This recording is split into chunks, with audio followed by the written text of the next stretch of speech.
ایک پلک جھپکنے میں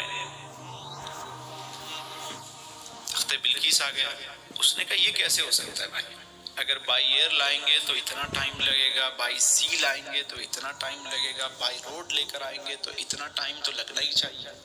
ہائی اسپیڈ بلٹ ٹرین کے ذریعے بھی اگر کوئی لے کر آتا ہے تو وہ بھی اتنا ٹائم لگے گا. اتنا بڑا تخت ایک پلک جھپکنے میں کیسے آ سکتا ہے؟ بڑی ریسرچ کی.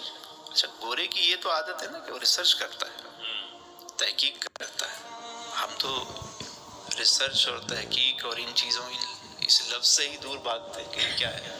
کبھی کوئی آرٹیکل پڑھنا پڑ جائے علی بھائی تو لگتا ہے کہ دماغ جو ہے وہ کیسا خشک مضمون مل گیا. اب ریسرچ آرٹیکل پڑھنے کے لیے اور کتابیں کھنگالنے کے لیے تو اس نے بڑی ریسرچ کی، اس کو جواب نہیں ملا. کچھ وہاں کے علماء سے اس نے پوچھا تو انہوں نے کہا تم پاکستان کیوں نہیں چلے جاتے؟ یہاں بڑے بڑے مدارس ہیں، بڑے علماء ہیں، مشائخ ہیں، آپ جائیں، آپ کو جواب ملے گا. پاکستان آ گیا تو یہاں جو جماعت اس کو لے کر آئی پاکستان، وہ کبھی یہاں لے کر جائے، کبھی وہاں لے کر جائے. علماء بتائیں کہ بھائی یہ کرامت ہے، اگر ولی سے سرزد ہو تو وہ کرامت ہے.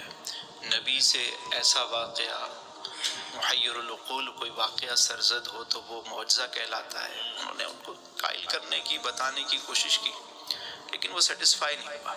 تو لاہور میں تھا تو انہوں نے کہا بھئی ایک کام کیوں نہیں کرتے، چلو تم آئے ہو پاکستان تو تمہیں لاہور گھما دیں. چلے جی. اب جب چلے تو انہوں نے بتایا کہ یہ مینار پاکستان ہے، یہ بادشاہی مسجد ہے، یہ شاہی قلعہ ہے، یہ فلاں چیز ہے، یہ انارکلی بازار ہے. گھماتے گھماتے جیسے ہی وہ حضرت گنج بخش فیض عالم مظہر نور خدا نا کسارا پیر کامل کامل آرا رہنما، جیسے ہی ان کی گاڑی وہاں سے گزری، اس نے کہا بھئی گاڑی روکو، گاڑی روکو، گاڑی روکو. بھئی کیا ہے یہ؟ گاڑی روکی. بولا کیا ہوا؟ بولا یہ کیا ہے، یہ ادھر کیا ہے؟ بولا کچھ نہیں، یہ چھوڑا، یہ تو ایسے ہی ہے. اس نے کہا نہیں، گاڑی روکو یہیں پہ. مجھے تو یہاں سے ایسی خوشبو آ رہی ہے جو میں نے اس سے پہلے نہیں سونگھی تھی. کہنے لگا مجھے لے کر چلو یہاں پہ. چلو. انہوں نے کہا چلو بھائی اب مہمان ہے تو چلو اس کو لے گئے. بھائی اندر لے کر گئے. جب اس کو تو جیسے ہی اندر لے کر گئے کیا دیکھتے ہیں، سامنے ایک بابا کھڑے ہیں، بزرگ ہیں. ان کے ہاتھ میں جو ہے وہ کیتلی ہے اور دوسرے ہاتھ میں کپ ہے. کہا چائے پیو گے؟ کہا یس. گورے نے جب وہ چائے کا کپ ہاتھ میں پکڑا تو وہیں گرا اور بے ہوش ہو گیا. وہیں گرا اور بھگدڑ مچ گئی. پانی وانی لایا، اس کو ڈالا گیا، چھڑے. ہوا کیا، یہ اچانک سے گرا اور بے ہوش ہو گیا. ہوش آیا تو کہا وہ بندہ کہاں ہے جس نے چائے سرو کی تھی؟ بندہ دیکھا تو بندہ نہیں ہے کوئی. بولا ہوا کیا؟ کہا یہ نہ پوچھو کہ کیا ہوا، یہ پوچھو کہ کیا نہیں ہوا. ہوا کیا بتاؤ گے بھی؟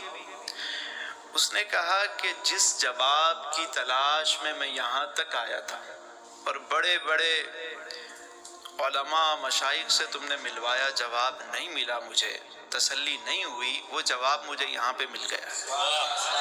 سبحان اللہ. میں نے کہا وہ کیسے؟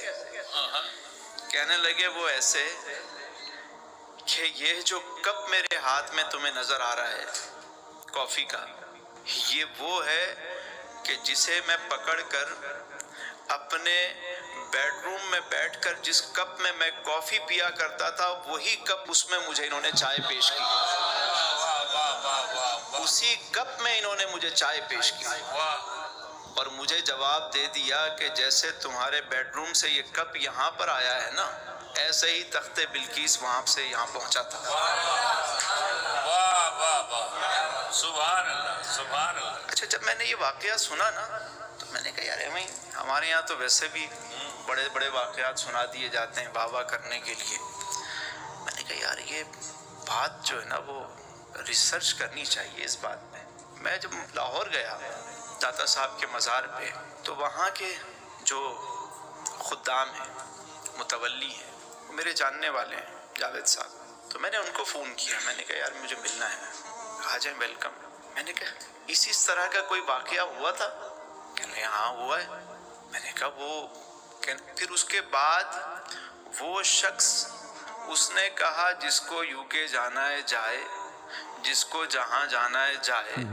مجھے میرا جواب مل گیا, جس جواب کے لیے وہاں سے یہاں تک آیا تھا, اب میں یہ در چھوڑ کے کہیں نہیں جاؤں گا.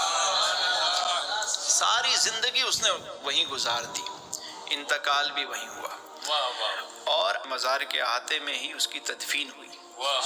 تو میں نے کہا یہ تو جب تدفین ہوئی ہے تو ان کی قبر بھی ہوگی, لحد ہوگی. میں گیا تو میں نے کہا جی مجھے وہاں لے چلو, میں نے دیکھنا ہے. تو وہ نیچے لے کر گئے مجھے, اور وہاں پر انہوں نے مجھے وہ قبر دکھائی. فاروق احمد اس کا نام, بعد میں فاروق احمد اس کا نام دیا گیا. ابھی بھی کوئی ریسرچ کرنا چاہے تو چلا جائے, مزار کے نیچے جہاں لنگر خانہ ہے اس کے پاس ہی جا کر وہ ان کی قبر کو, اور وہاں پہ پوری ڈیٹیل کے ساتھ ان کے بارے میں جو ہے وہ لکھا ہوا ہے.